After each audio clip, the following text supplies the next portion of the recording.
Assalamualaikum warahmatullahi wabarakatuh. Alhamdulillah wa nusalli ala Rasulillah. Bismillahirrahmanirrahim wa alaina tawakkal. Dulu Imam Malik pada saat itu memiliki murid namanya Imam Syafi'i. Tatkala itu beliau berdua diskusinya intens sekali. Tetapi pada saat diskusi beliau berdua memiliki pandangan yang berbeda. Hal ini biasa saja di kalangan para ulama. Tatkala diskusi beda pandangan, ya sudah. Imam Malik mengatakan bahwasannya rezeki itu tidak perlu dicari. Tetapi apa? Pasti akan datang sendiri. Karena Imam Malik menggunakan dalil wa ma min dabbatin fil ardi illa 'alallahi rizquha. Tidak terkecuali dabbah itu hewan yang melata, makna di kamus itu. Tetapi makna di sini maksudnya adalah tidak terkecuali makhluk Allah yang bernyawa, rezekinya sudah dihandle oleh Allah Subhanahu wa taala. Imam Syafi'i lain sudut pandangnya. Enggak, rezeki itu harus dicari. Kalau kita nggak nyari nggak dapat.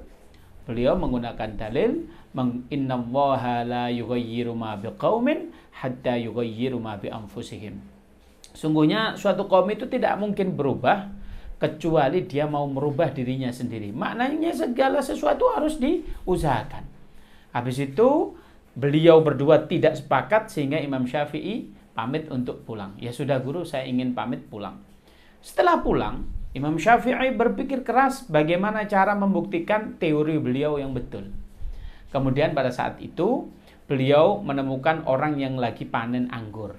Beliau keliling, tapi nggak dipanggil tuh sama yang panen anggur gitu. Kemudian beliau mendatangi.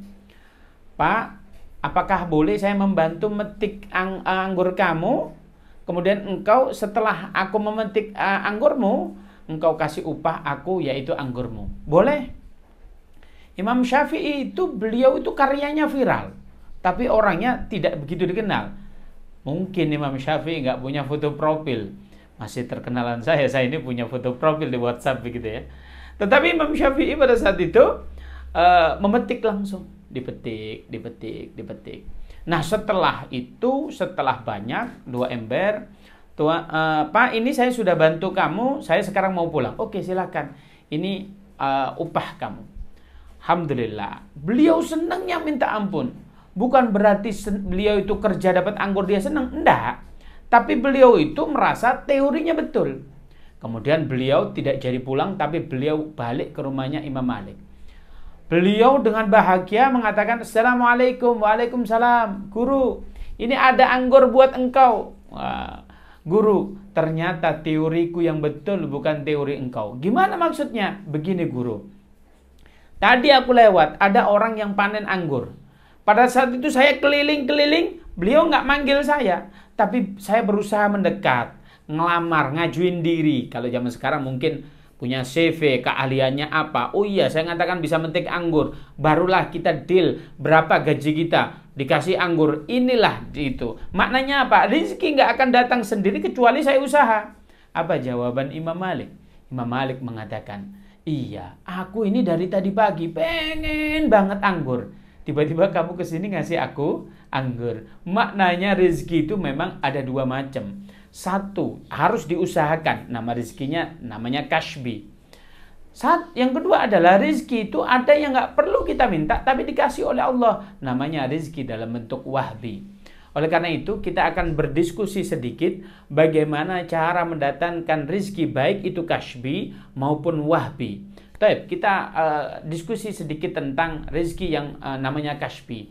Sesuatu yang harus diusahakan. Yang pertama, kalau kita usaha, syaratnya harus niat ibadah karena Allah. Karena apa? Allah mengatakan, wa ma khalaqtul jinna wal insa illa liya'budun. Tidak aku ciptakan manusia dan jin kecuali untuk beribadah. Oleh karena itu, apabila aktivitas kita tidak kita niatkan untuk ibadah, rugi sekali. Oleh karena itu, ayo kerja kita niatkan ibadah karena Allah Subhanahu wa taala. Oleh karena itu kita ambil contoh, ada seorang pedagang keluar dari rumahnya, dia dagang buka toko, dari rumahnya dia memulai dengan Bismillahirrahmanirrahim. Ya Allah, aku akan melibatkan engkau urusan dagangku ke depan. baik itu minta supplier, baik aku meyakinkan pelanggan, semuanya aku libatkan engkau, yaitu dengan kata-kata Bismillahirrahmanirrahim. Dan aku pasrahkan ya Allah segala urusanku. Bismillahi tawakkaltu ala Allah la hawla wa la quwwata illa billah. Kita ambil contoh, pasrah itu begini. Saya ini punya toko di rumah. Saya ini keluar rumah bisa. Siapa? Saya pasrahkan, ada teman-teman yang kerja di situ. Saya pasrahin, itu saja sudah beres. Bagaimana kalau urusan kita pasrahkan kepada Allah Subhanahu wa taala? Ya nggak mungkin nggak beres.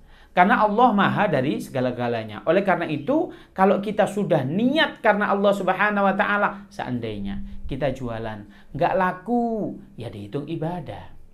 Laris, ya dihitung ibadah. Maknanya toko itu laku nggak laku, kita nggak peduli. Yang penting karena Allah Subhanahu wa ta'ala. Dan Allah tetap akan memberikan rizki kepada kita. Karena kita sudah berusaha. Yang pertama adalah melibatkan Allah Subhanahu wa taala. Yang kedua, kita harus maksimal dalam berusaha. Maksimal itu bagaimana cara maksimal? Saya gambarkan cerita sedikit. Dulu ada seorang wanita namanya Sayyidatuna Maryam. Beliau itu, Siti Maryam ini orangnya soleha sekali. Beliau itu punya mihrab khusus, tempat sujud beliau, tempat munajat beliau, yaitu di mana? Di Masjidil Aqsa. Beliau punya tempat khusus. Beliau ada seseorang yang mana senantiasa memberi makanan kepada beliau, namanya Zakaria pada saat itu. Tapi apa yang terjadi? Tatkala Zakaria hendak membawa makanan ke tempatnya Sayyidatuna Maryam, diketok pintunya.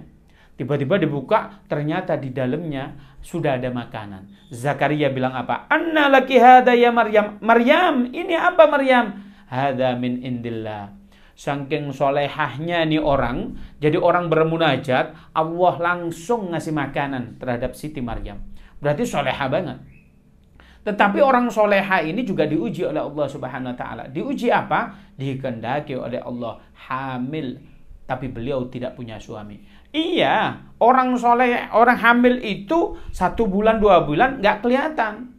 Tapi kalau sudah 7 bulan, jelas perutnya gede begitu ya. Pada saat itu teman-teman yang ada di sana, saudara-saudara yang di sana mengatakan, kamu ini kelihatannya soleha, tapi kamu hamil tidak punya suami. Ini kamu itu penzina dan lain sebagainya. Maka pada saat itu diusir Sayyidatuna Maryam. Diusir dari Palestina, kemudian berjalan. Tetapi kampung dulu, antara kampung satu, Korea satu dengan Korea yang lainnya, bainal amyal, bermil-mil. Kalau sekarang enak. Kalau kita seandainya mau pindahan, diusir begitu, enak. Tinggal kita chat teman, aku mau numpang di rumahmu. Atau kita pergi ke hotel-hotel yang murah juga ada. Kita bisa aplikasi dengan apa ini? Gokar-gokar apalah itu. Murah. Zaman dulu nggak ada. Oleh karena itu beliau jalan. Kita ketahui bersama, orang hamil itu dikatakan di dalam Al-Quran, wahnan ala wahnin. Orangnya lemes tambah lemes. Ini Sayyidatuna Maryam jalan kaki bermil-mil, kemudian lemes tambah lemes. Kemudian apa? Di situ beliau menemukan pohon kurma.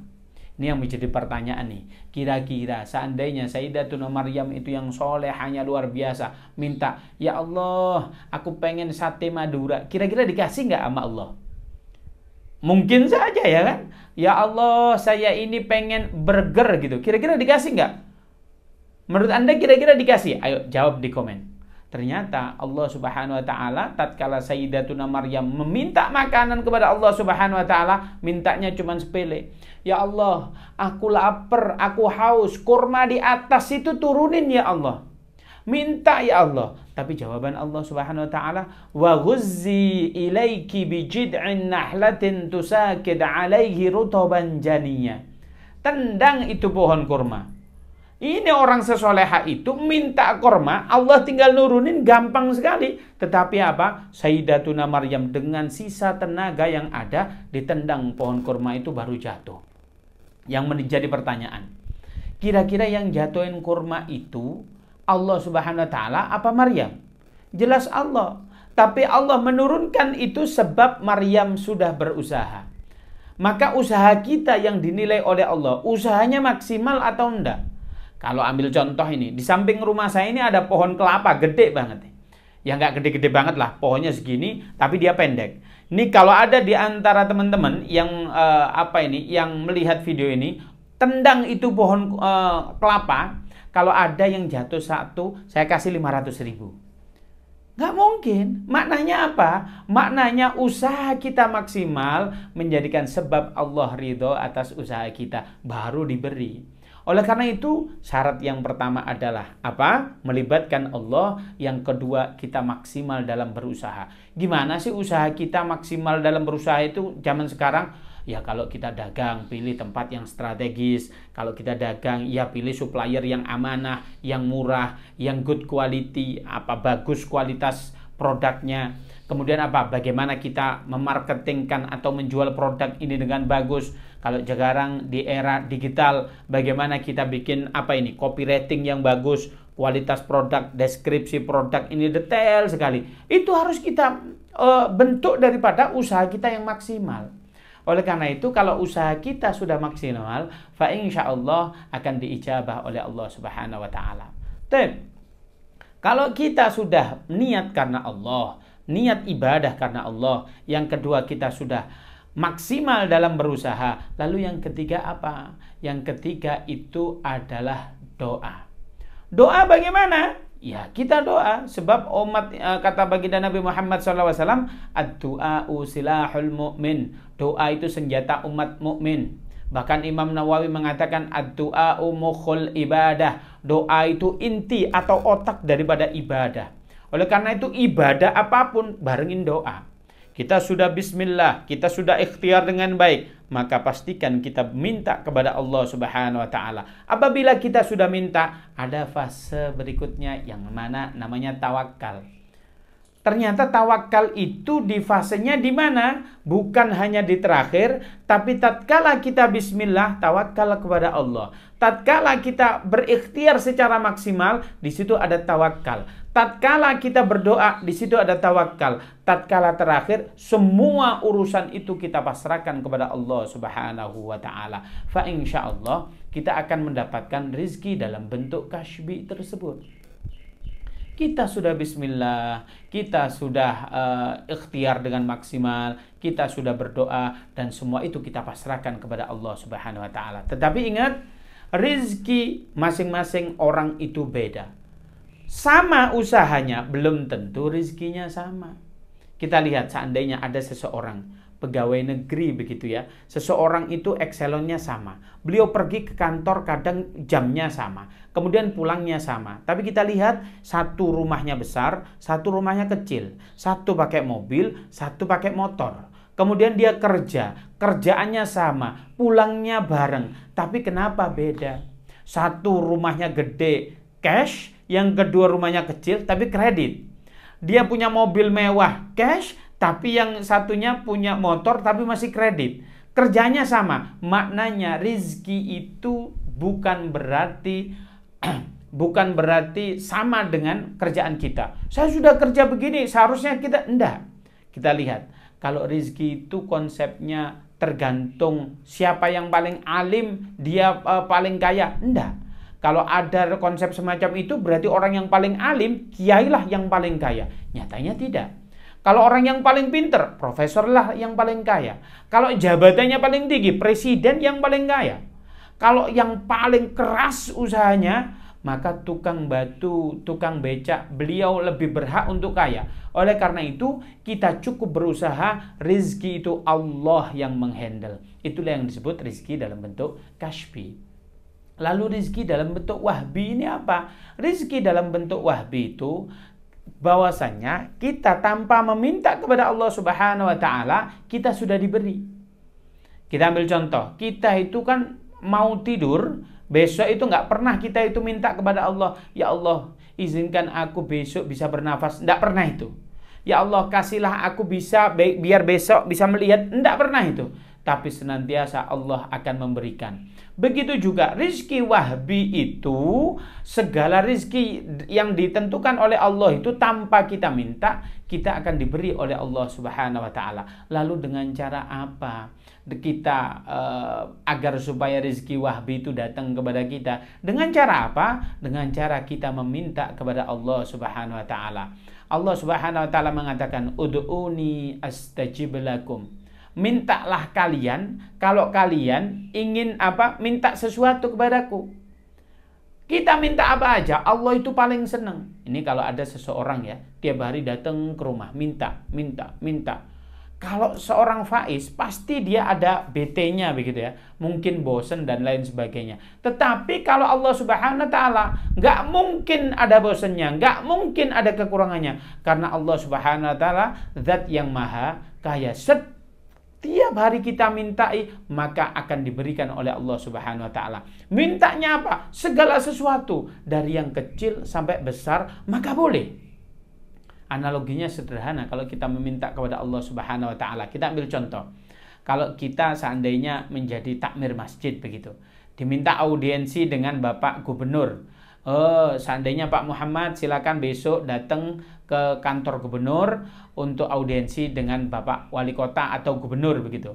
Taruhlah Gubernur. Kemudian apa? Nyampe situ, Bapak takmir masjid. Iya. Bapak, saya sekelaku Gubernur hendak menyumbang.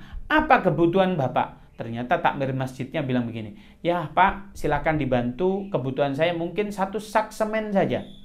Gimana respon dari gubernurnya? Pasti marah Pak. Bapak menghina saya ya, saya ini gubernur, kalau minta. Nah, kalau ke Allah Subhanahu wa taala, mintalah sesuatu yang paling besar. Bahkan sesuatu yang nggak masuk akal pun mintalah kepada Allah Subhanahu wa taala. Oleh karena itu, ayo kita minta dari urusan kita yang paling kecil sampai urusan kita yang paling besar. Ayo senantiasa minta. Sehingga apa? Doa kita itu salah satu sebab datangnya rizki dalam bentuk wahbi. Oleh karena itu, ayo kita usaha maksimal agar rizki dalam bentuk kasbi kita akan datang. Yang kedua adalah, ayo kita senantiasa doa. Karena apa? Doa sebab bagaimana rezeki wahbi itu datang kepada kita. Oleh karena itu, semoga rezeki kita dalam bentuk rezeki kashfi maupun wahbi semoga diberikan oleh Allah Subhanahu wa taala, sehingga kalau kita sudah diberi rezeki, semoga kita tidak sombong, semoga kita tidak lalai, semoga kita kemanfaatannya lebih, bukan madorotnya yang besar. Oleh karena itu, ayo kita usaha dan senantiasa minta kepada Allah, dan kita pasrahkan segala urusan kita kepada Allah Subhanahu wa taala. Fa insyaallah rezeki kita lancar. Itu saja yang bisa saya sampaikan, semoga bermanfaat. Assalamualaikum warahmatullahi wabarakatuh.